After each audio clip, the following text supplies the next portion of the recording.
चलिए बच्चों, एनपीवी के बारे में डिटेल में समझने के बाद एक छोटा सा और एनपीवी के ही भाई जैसा एक टॉपिक मैं लेने वाला हूं।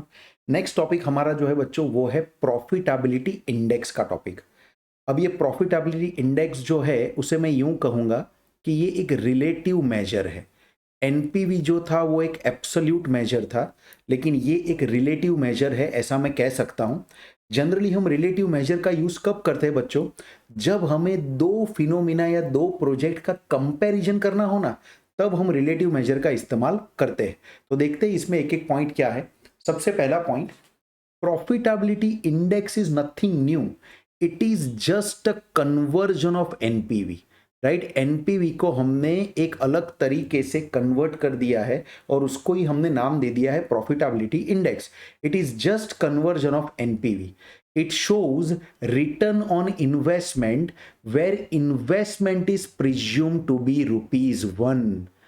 हम जब एनपीवी निकालते हैं, मान लो दो प्रोजेक्ट के अंदर हमने एनपीवी निकाली, हो सकता है ना दोनों प्रोजेक्ट का इन्वेस्टमेंट एक दूसरे से अलग अलग हो। अगर दोनों ही प्रोजेक्ट का इन्वेस्टमेंट एक दूसरे से अलग अलग है, राइट, तो हम उन दोनों इन्वेस्टमेंट की एनपीवी को डायरेक्ट कंपेयर नहीं कर सकते, क्योंकि दोनों का बेस ही अलग था, दोनों के इनिशियल इन्वेस्टमेंट ही अलग थे।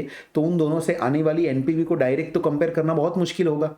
बट अगर हम इन्वेस्टमेंट को ₹1 बना दे, दोनों ही प्रोजेक्ट के इन्वेस्टमेंट को अगर हम ₹1 बना दे, तो शायद दोनों की एनपीवी को कंपेयर करना हमारे लिए आसान हो जाएगा। Right, so it shows return on investment where investment is presume to be ₹1। ये चीज आपको ध्यान रखनी है। And it is useful to compare the project. ध्यान रखना बच्चों, it is useful to compare the project. कभी भी आपको दो प्रोजेक्ट का कंपैरिजन करना हो तो वो कभी भी खाली एनपीवी के बेस पे नहीं कर पाएंगे आप, वो कंपल्सरीली आपको कंपेयर करना पड़ेगा प्रॉफिटेबिलिटी इंडेक्स के बेस पे ही। Right, initial investment for two project are different. जब देखो ये कब इस्तेमाल करेंगे तो दो कंडीशन फुलफिल होगी तब। पहली condition, when the initial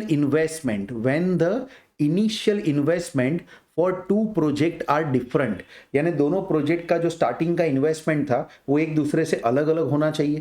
so when the initial investment of two project are different but the NPV of the project are also different. दोनों के इन्वेस्टमेंट भी एक दूसरे से अलग अलग है और दोनों की एनपीवी भी एक दूसरे से अलग अलग है। इस कंडीशन में आपको पीआई की जरूरत पड़ती है। जैसे मैं आप सिंपल सा एग्जांपल देके समझाने की ट्राई करूं। सपोज आई है project A and project B, इन दोनों का इनिशियल इन्वेस्टमेंट और इन दोनों की एनपीवी अगर लिखने की कोशिश करूं, मान लो दोनों का इनिशियल इन्वेस्टमेंट ₹2,00,000 है, मतलब कि इनिशियल इन्वेस्टमेंट सेम है, वो डिफरेंट नहीं है। राइट, पहले वाले की एनपीवी मान लो 45,000 आई एंड दूसरे की एनपीवी आई 55,000, ऐसा मान लो। तो नेचुरली इसमें पीआई वीआई गिनने की कोई जरूरत ही नहीं है, सीधा एनपीवी के बेस पे आप फैसला ले सकते हो। एक प्रोजेक्ट 2,00,000 में 45,000 देता है, दूसरा प्रोजेक्ट 2,00,000 में 55,000 देता है, दोनों में से कौन अच्छा हुआ? नेचुरली 55,000 2,00,000 के सामने ज्यादा पैसा मिल रहा है। तो आपको खाली एनपीवी के बेस पे भी फैसला लेना समझ में आ गया, क्योंकि दोनों की इन्वेस्टमेंट सेम थे। अगर इससे उल्टा होता, सपोज ऐसा होता कि दूसरे वाले का इन्वेस्टमेंट 2,80,000 होता, राइट, लेकिन एनपीवी दूसरे वाले की 45,000 ही होती। अब देखो मैंने जानबूझ के दोनों की एनपीवी को सेम कर दिया, कुछ बहुत ही इंटरेस्टिंग मैं आपको समझाना चाहता हूं। दोनों की एनपीवी को मैंने सेम कर दिया। अभी भी यहां पे आप फैसला ले सकते हो कि नहीं? आराम से फैसला ले सकते हो। ये 2,00,000 के इन्वेस्टमेंट में 45,000 देता है, दूसरा प्रोजेक्ट 2,80,000 के इन्वेस्टमेंट में 45,000 देता है, तो कोई इसमें पैसा क्यों लगाएगा? ये ज्यादा इन्वेस्टमेंट करके उतनी ही एनपीवी दे रहा है जितना कम इन्वेस्टमेंट करके प्रोजेक्ट ऐसे मिल रही थी। तो यहां पे भी बच्चों कौन सा प्रोजेक्ट आप एक्सेप्ट करोगे? नेचुरली कोई भी व्यक्ति प्रोजेक्ट ए को ही एक्सेप्ट करेगा। तो कहने का मतलब यह है कि जब इनिशियल इन्वेस्टमेंट एंड एनपीवी दोनों में से कोई एक भी अगर सेम हुआ तो आपको पीआई की कोई जरूरत नहीं पड़ेगी। पीआई की जरूरत तभी पड़ेगी जब initial investment of the two project भी डिफरेंट हो एक दूसरे से एंड एनपीवी भी दोनों प्रोजेक्ट की एक दूसरे से डिफरेंट हो, तभी आपको प्रॉफिटेबिलिटी इंडेक्स की बच्चों जरूरत पड़ेगी। सो आई एम श्योर आप इस बात को अच्छे तरीके से समझ रहे हैं कि मैं क्यों ये दो कंडीशन आपको बता रहा हूं। चलिए प्रॉफिटेबिलिटी इंडेक्स के कुछ एग्जांपल्स देखते हैं तो और आइडिया आएगा। देखिए, मैं आपको प्रोजेक्ट ए के बारे में डिटेल देना चाहता हूं, जिसका इनिशियल इन्वेस्टमेंट 5 लाख है एंड एनपीवी उसकी 75,000 है। वैसे ही मैं प्रोजेक्ट बी का भी आपको डिटेल देना चाहता हूं।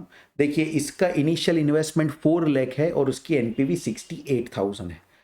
अब हम फटाफट इसमें एनपीवी के बेस पे पहले फैसला लेके आते हैं। Let's take our decision on the base of NPV.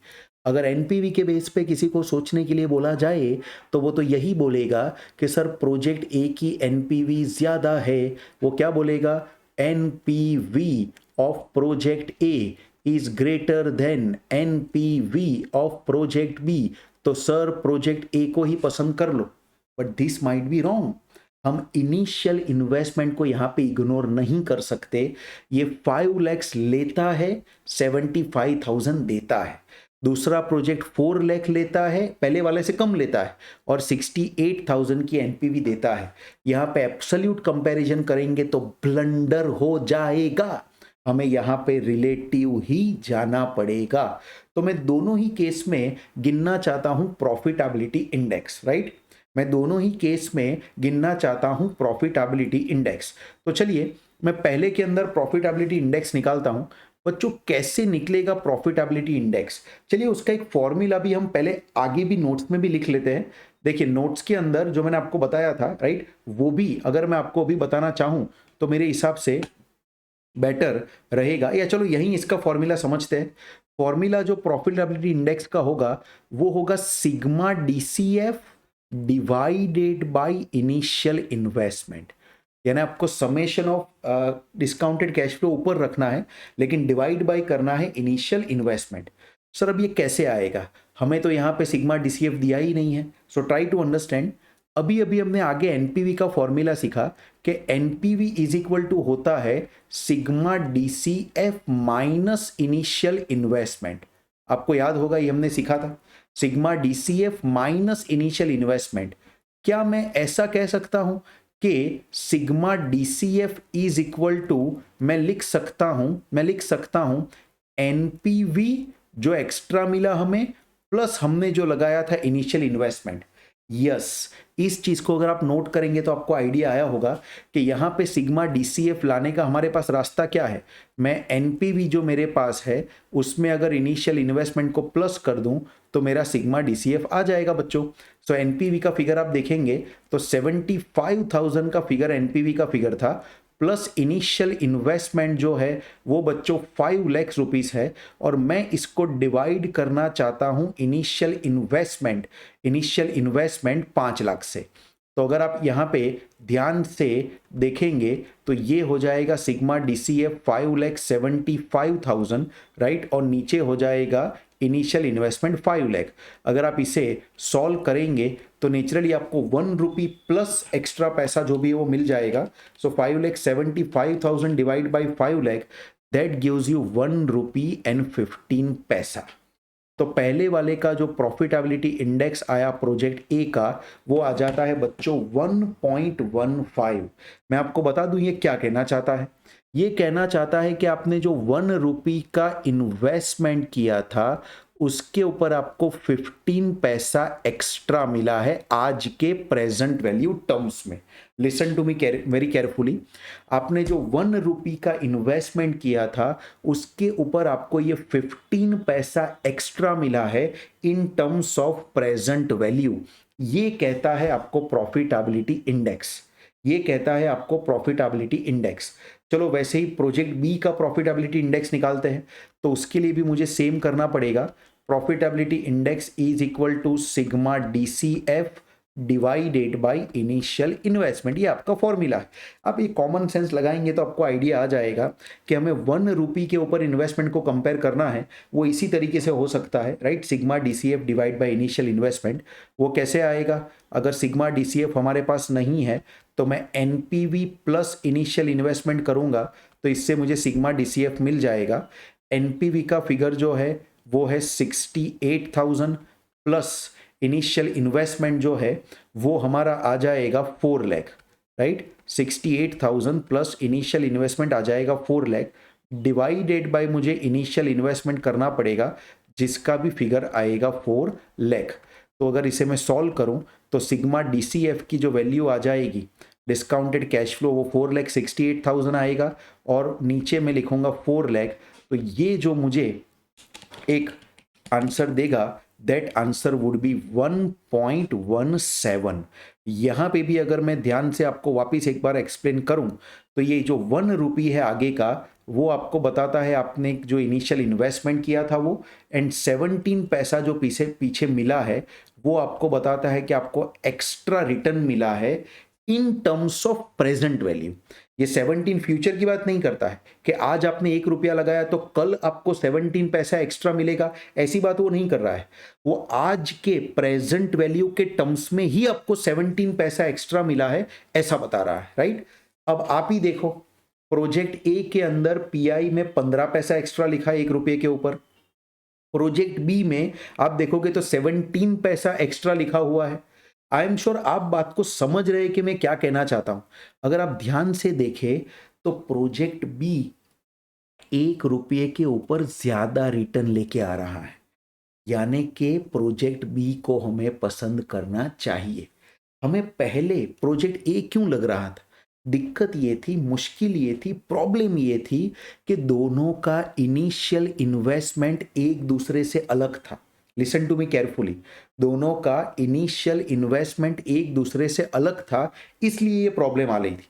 अगर मैं दोनों का इनिशियल इन्वेस्टमेंट सेम कर दूं, अगर मैं दोनों का इनिशियल इन्वेस्टमेंट सेम कर दूं, यानी कि दोनों को 1 रुपये में कन्वर्ट कर दूं, आप चेक करो, एक का 1.15 इन्वेस्टमेंट आगे वाला 1 रुपया हो गया, एक का 1.17 पीछे इसमें भी आगे वाला इन्वेस्टमेंट 1 रुपया हो गया। तो अब जो पीछे पैसा लिखा हुआ है एक्स्ट्रा, उससे मुझे पता चल जाएगा कि मुझे किस प्रोजेक्ट में जाना चाहिए। तो यहाँ पे पीआई ऑफ प्रोजेक्ट बी, देखिए मैं फाइनल आंसर लिखता हूं, PI of project B is greater than PI of project A, इसलिए मुझे प्रोजेक्ट बी को एक्सेप्ट करना चाहिए इन दोनों के कंपैरिजन में। सो आई एम श्योर कि आपको इस सिंपल से एग्जांपल से पीआई का इंपॉर्टेंस क्या है और पीआई को कब हमें इस्तेमाल करना चाहिए उसके बारे में एग्जैक्ट आइडिया आ गया होगा बच्चों।